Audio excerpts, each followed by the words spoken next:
Good afternoon, students. Today we are going to discuss about the next question, that is the adjusted average profit. Means in the previous lecture we have discussed about the average profit, and today you will be able to know about the adjusted average profit. Means ਕਿ ਜਦੋਂ next question ਜਦੋਂ ਤੁਹਾਨੂੰ ਦਿੱਤਾ ਹੋਏਗਾ ਅੱਗੇ proceed ਕਰੋਗੇ ਤੁਸੀਂ ਆਪਣੀ ਟੈਕਸਟ ਬੁੱਕ ਦੇ ਵਿੱਚ ਤੁਹਾਡੇ ਐਡਜਸਟਡ ਐਵਰੇਜ ਪ੍ਰੋਫਿਟਸ ਆਉਣਗੇ। ਐਕਚੁਅਲ ਦੇ ਵਿੱਚ ਉਹਦਾ ਕੀ ਮੀਨਿੰਗ ਆ, ਇਨ ਦਾ ਬ੍ਰੈਕਟ ਕੁਝ ਐਬਨੋਰਮਲ ਗੇਨਸ ਲਿਖੇ ਹੋਣਗੇ ਐਂਡ ਕੁਝ ਐਬਨੋਰਮਲ ਲਾਸਿਸ ਗਿਵਨ ਹੋਣਗੇ। ਠੀਕ ਆ, ਸੋ ਤੁਸੀਂ ਕੀ ਕਰਨਾ ਆ, ਜਿਹੜੇ ਐਬਨੋਰਮਲ ਲਾਸਿਸ ਨੇ ਉਹ ਸਾਰੇ ਦੇ ਸਾਰੇ ਐਡ ਕੀਤੇ ਜਾਣਗੇ ਐਂਡ ਜਿਹੜੇ ਐਬਨੋਰਮਲ ਗੇਨਸ ਨੇ ਉਹ ਸਾਰੇ ਮਾਈਨਸ ਕੀਤੇ ਜਾਣਗੇ। ਹੁਣ ਇਹ ਸਕਰੀਨ ਜਿਹੜੀ ਤੁਹਾਨੂੰ ਵਿਜ਼ੀਬਲ ਆ ਇਹਦੇ ਵਿੱਚ ਲਿਸਟ ਆਫ ਆਈਟਮ ਦਿੱਤੇ ਹੋਏ ਆ that are abnormal losses। Means ਕਿ ਅਗਰ ਇਹਨਾਂ ਵਿੱਚ ਕੋਈ ਵੀ ਆਈਟਮ ਤੁਹਾਡੇ ਕੁਐਸਚਨ ਦੇ ਵਿੱਚ ਗਿਵਨ ਹੋਏਗਾ ਦੈਨ ਤੁਸੀਂ ਉਸ ਐਬਨੋਰਮਲ ਲਾਸ ਨੂੰ ਕੀ ਕਰ ਦੋਗੇ, ਐਡ ਕਰ ਦੋਗੇ ਐਂਡ ਜਿਹੜੇ ਐਬਨੋਰਮਲ ਗੇਨਸ ਗਿਵਨ ਆ ਉਹ ਸਾਰੇ ਦੇ ਸਾਰੇ ਤੁਸੀਂ ਮਾਈਨਸ ਕਰ ਦੋਗੇ। ਐਗਜ਼ਾਮਪਲਸ ਗਿਵਨ ਨੇ। ਨੈਕਸਟ ਆਪਾਂ ਸਟਾਰਟ ਕਰਦੇ ਹਾਂ ਵਿਦ ਕੁਐਸਚਨ ਨੰਬਰ 8, ਦਿਵਿਆ ਪਰਚੇਜ਼ਡ। ਹੁਣ ਤੁਸੀਂ ਆਪਣੀ ਟੈਕਸਟ ਬੁੱਕ ਦੇ ਵਿੱਚ ਕੁਐਸਚਨ ਦੇਖ ਸਕਦੇ ਹੋ। Jyoti business with effect from 1 April 2020। इस क्वेश्चन ਦੇ ਵਿੱਚ 3 ਈਅਰਸ ਗਿਵਨ ਆ 2018, 19 ਐਂਡ 20। 2018 ਦੇ ਵਿੱਚ ਉਹਨਾਂ ਨੇ ਐਬਨੋਰਮਲ ਗੇਨ ਦੱਸਿਆ ਹੋਇਆ ਆ ਬ੍ਰੈਕਟ ਦੇ ਵਿੱਚ ਐਂਡ 2019 ਦੇ ਵਿੱਚ ਐਬਨੋਰਮਲ ਲਾਸ ਆ ਐਂਡ 2020 ਜਿਹੜਾ ਕਿ ਇੰਸ਼ੋਰੈਂਸ ਪ੍ਰੀਮੀਅਮ ਆ। ਠੀਕ ਆ, ਸੋ ਇਹਨਾਂ ਸਾਰੇ ਹੀ ਐਡਜਸਟਮੈਂਟਸ ਨੂੰ ਅਸੀਂ ਪਹਿਲਾਂ ਕੀ ਕਰਨਾ ਆ, ਪਲੱਸ ਜਾਂ ਫਿਰ minus according to the format. ਅਗਰ ਐਬਨੋਰਮਲ ਗੇਨ ਆ ਤਾਂ ਉਹਨਾਂ ਨੂੰ ਡਿਡਕਟ ਕਰ ਦੇਣਾ ਆ, ਐਬਨੋਰਮਲ ਲਾਸ ਆ ਉਹਨਾਂ ਨੂੰ ਐਡ ਕਰ ਦੇਣਾ ਆ। ਸਭ ਤੋਂ ਪਹਿਲਾਂ ਅਸੀਂ ਸਾਰੇ ਪ੍ਰੋਫਿਟਸ ਨੂੰ ਐਡਜਸਟ ਕਰਨਾ ਆ ਐਂਡ ਐਡਜਸਟ ਕਰਨ ਤੋਂ ਬਾਅਦ ਹੀ ਅਸੀਂ ਟੋਟਲ ਪ੍ਰੋਫਿਟ ਜਿਹੜਾ ਆ ਫਾਈਂਡ ਆਊਟ ਕਰਾਂਗੇ। ਸੋ 2018 ਦੇ ਵਿੱਚ ਐਬਨੋਰਮਲ ਗੇਨ ਆ, ਦੈਟਸ ਵਾਈ ਵੀ ਹੈਵ ਸਬਟਰੈਕਟਿਡ 12,500। ਅਸੀਂ 1 ਲੱਖ ਦੇ ਵਿੱਚੋਂ 12,500 ਮਾਈਨਸ ਕਰ ਦਿੱਤਾ।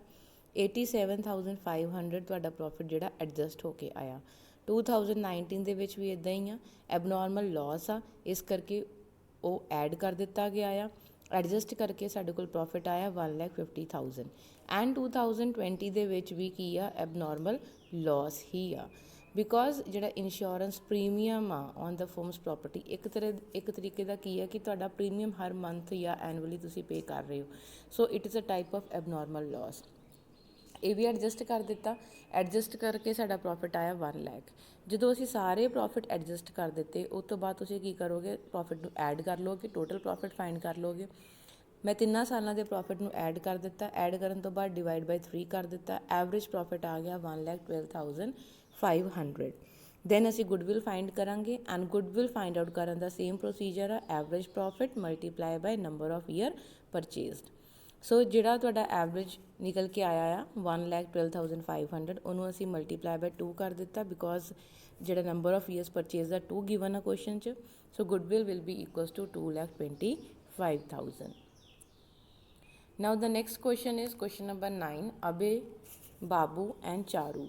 There profit sharing ratio are equal and they are admitting the Daman for equal share of profit. Goodwill you have to calculate on the basis of 4-year purchase of the average profit of last 5 year। means कि 5 years the profit given and jada number of year purchase that is 4, but before calculating the goodwill we have to adjust the profit। ਹੁਣ ਦੇਖੋ after ਦਾ profit adjustments ਕਿਹੜੀਆਂ given ਆ। 1 April 2019 a car costing 1 lakh was purchased and debited to the travelling expense account on which depreciation is also charged at the rate 25% per annum। ਹੁਣ ਜਿਹੜਾ ਦੇਖੋ 1 April 2019 it means ਇਹ ਕਿਹੜੇ profit ਨੂੰ effect ਕਰੇਗਾ, 2020 ਵਾਲੇ ਨੂੰ, ਕਿਉਂਕਿ ਜਿਹੜਾ 2019 ਆ ਉਹ ਸੈਸ਼ਨ 31 March 2019 ਨੂੰ ਹੀ ਐਂਡ ਹੋ ਜਾਂਦਾ ਆ ਐਂਡ ਜਿਹੜੀ ਇਹ ਟ੍ਰਾਂਜੈਕਸ਼ਨ ਹੈ ਇਹ 1 April 2019 ਇਟ ਮੀਨਸ ਕਿ ਨੈਕਸਟ ਈਅਰ ਤੋਂ ਬਿਲੋਂਗ ਕਰਦੀ ਆ। ਦੈਟਸ ਵਾਈ 2020 ਦਾ ਅਸੀਂ ਪ੍ਰੋਫਿਟ ਐਡਜਸਟ ਕਰਾਂਗੇ। ਉਹਦੇ ਵਿੱਚ ਜਿਹੜੀ ਵੈਲਿਊ ਆ 1 ਲੱਖ ਅਸੀਂ ਜਿਹੜਾ ਪਰਚੇਜ਼ ਕੀਤਾ ਆ ਦੈਟ ਵਿਲ ਬੀ ਐਡਿਡ, ਜਿਹੜਾ ਕਿ ਐਬਨੋਰਮਲ ਲਾਸ ਆ ਐਂਡ ਜਿਹੜਾ ਡੈਪਰੀਸੀਏਸ਼ਨ ਆ 1 ਲੱਖ ਦਾ 25% ਉਹ ਅਸੀਂ ਸਬਟਰੈਕਟ ਕਰ ਦੇਵਾਂਗੇ ਐਂਡ ਨਾਲ ਹੀ ਦੇਖੋ ਨੈਕਸਟ ਲਾਈਨ 'ਚ ਇੰਟਰਸਟ ਗਿਵਨ ਆ of 10,000 on the non trade investment and ਇਸ ਕਰਕੇ ਅਸੀਂ ਐਬਨੋਰਮਲ ਗੇਨ ਹੋਇਆ ਕਿਉਂਕਿ ਜਿਹੜਾ ਵੀ ਤੁਹਾਨੂੰ ਇੰਟਰਸਟ ਮਿਲੇਗਾ ਕੋਈ ਵੀ ਤੁਸੀਂ ਇਨਵੈਸਟ ਕਰਦੇ ਹੋ ਕੁਛ ਵੀ ਤੁਹਾਨੂੰ ਉਹਦੇ ਤੇ ਇੰਟਰਸਟ ਮਿਲਿਆ, that is the abnormal gain. So abnormal gain ਨੂੰ ਵੀ ਡਿਡਕਟ ਕਰਤਾ 10,000 ਐਂਡ ਜਿਹੜਾ 1 ਲੱਖ ਦਾ ਡੈਪਰੀਸੀਏਸ਼ਨ ਸੀਗਾ ਉਹਨੂੰ ਵੀ ਮਾਈਨਸ ਕਰਤਾ। ਜਿਹੜੀ ਸਾਡੀ ਪਰਚੇਸਿੰਗ ਵੈਲਿਊ ਹੈ 1 ਲੱਖ ਉਹਨੂੰ ਅਸੀਂ ਐਡ ਕਰਤਾ ਐਂਡ ਜਿਹੜਾ 2020 ਦੀ ਅਮਾਊਂਟ ਗਿਵਨ ਹੈ ਦੈਟ ਇਜ਼ ਲੋਸ, ਨੈਗੇਟਿਵ 'ਚ ਦਿੱਤਾ ਹੋਇਆ ਆ 5,90,000।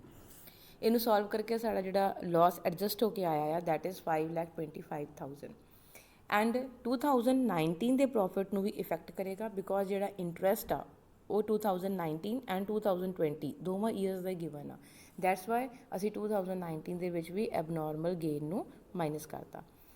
ਦੋਵਾਂ ਸਾਲ ਦੇ ਪ੍ਰੋਫਿਟ ਨੂੰ ਐਡਜਸਟ ਕਰਨ ਤੋਂ ਬਾਅਦ ਅਸੀਂ ਟੋਟਲ 5 ਈਅਰ ਦੇ ਪ੍ਰੋਫਿਟ ਨੂੰ ਐਡ ਕੀਤਾ, ਡਿਵਾਈਡ ਬਾਈ 5 ਕਰਕੇ ਐਵਰੇਜ ਫਾਈਂਡ ਕਰ ਲਿਆ 2,35,000 and then goodwill find out ਕੀਤੀ 2,35,000 ਨੂੰ ਮਲਟੀਪਲਾਈ ਬਾਈ 4 ਕਰਕੇ।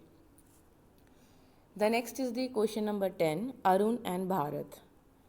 Same देखो इस question ਦੇ ਵਿੱਚ ਵੀ ਕੀ ਆ ਕਿ 3 years the profit given ਆ 2020, 19 and 18, abnormal loss and abnormal gain ਜਿਹੜਾ question 'ਚ given ਆ।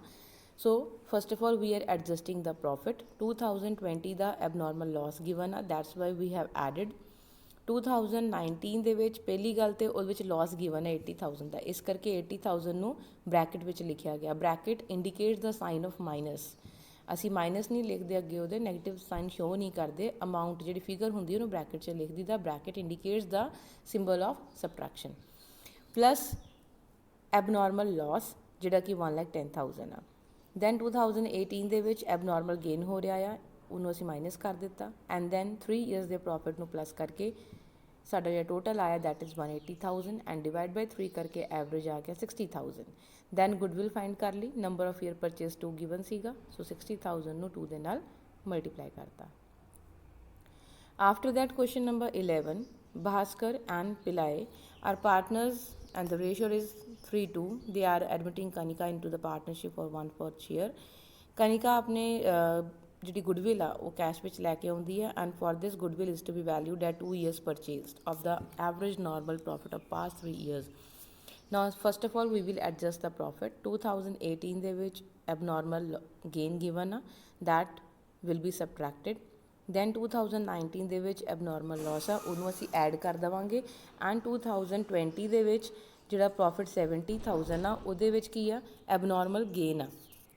ਇੱਕ ਤੇ ਇੰਸ਼ੋਰੈਂਸ ਕਲੇਮ ਰਿਸੀਵ ਜਿਹੜਾ 18,000, ਇੱਕ ਜਿਹੜਾ ਇੰਟਰਸਟ ਔਨ ਇਨਵੈਸਟਮੈਂਟ ਆ ਐਂਡ ਡਿਵੀਡੈਂਟ ਰਿਸੀਵਡ, ਸੋ ਤਿੰਨੇ ਹੀ ਸਾਡੇ ਐਬਨੋਰਮਲ ਗੇਨ ਆ। ਅਮਾਊਂਟਸ ਜਿਹੜੀਆਂ ਆ interest on investment and dividend receive collectively ਉਹਨਾਂ ਦਾ ਅਮਾਊਂਟ 8,000 ਦਿੱਤਾ ਹੋਇਆ ਆ, ਇਸ ਕਰਕੇ ਅਸੀਂ ਦੋਵੇਂ ਅਮਾਊਂਟ ਹੀ ਸਬਟਰੈਕਟ ਕਰ ਦੇਵਾਂਗੇ। ਪ੍ਰੋਫਿਟ ਐਡਜਸਟ ਕਰਨ ਤੋਂ ਬਾਅਦ ਤਿੰਨਾਂ ਪ੍ਰੋਫਿਟਸ ਨੂੰ ਐਡ ਕਰ ਲਿਆ, ਡਿਵਾਈਡ ਬਾਈ 3 ਕਰਕੇ ਸਾਡਾ ਐਵਰੇਜ ਆ ਗਿਆ 33,000। ਸੋ ਅਸੀਂ ਜਿਹੜੀ ਗੁੱਡਵਿਲ ਆ ਉਹ ਫਾਈਂਡ ਕਰਨੀ ਆ। ਹੁਣ 33,000 ਨੂੰ 2 ਈਅਰਸ ਦੇ ਨਾਲ ਮਲਟੀਪਲਾਈ ਕਰੋਗੇ, ਟੋਟਲ ਗੁੱਡਵਿਲ ਆ ਜਾਏਗੀ 66,000 ਐਂਡ 66,000 ਦੇ ਵਿੱਚੋਂ ਕਨਿਕਾ ਦਾ ਸ਼ੇਅਰ ਫਾਈਂਡ ਆਊਟ ਕਰ ਲਿਆ 1/4, ਜਿਹੜਾ ਕਿ ਉਹਨਾਂ ਨੇ ਬੋਲਿਆ ਵੀ ਆ ਫਾਈਂਡ ਆਊਟ ਕਰਨ ਲਈ ਕਿ ਕੈਲਕੂਲੇਟ ਦਾ ਗੁੱਡਵਿਲ ਬ੍ਰੌਟ ਬਾਏ ਦਾ ਕਨਿਕਾ।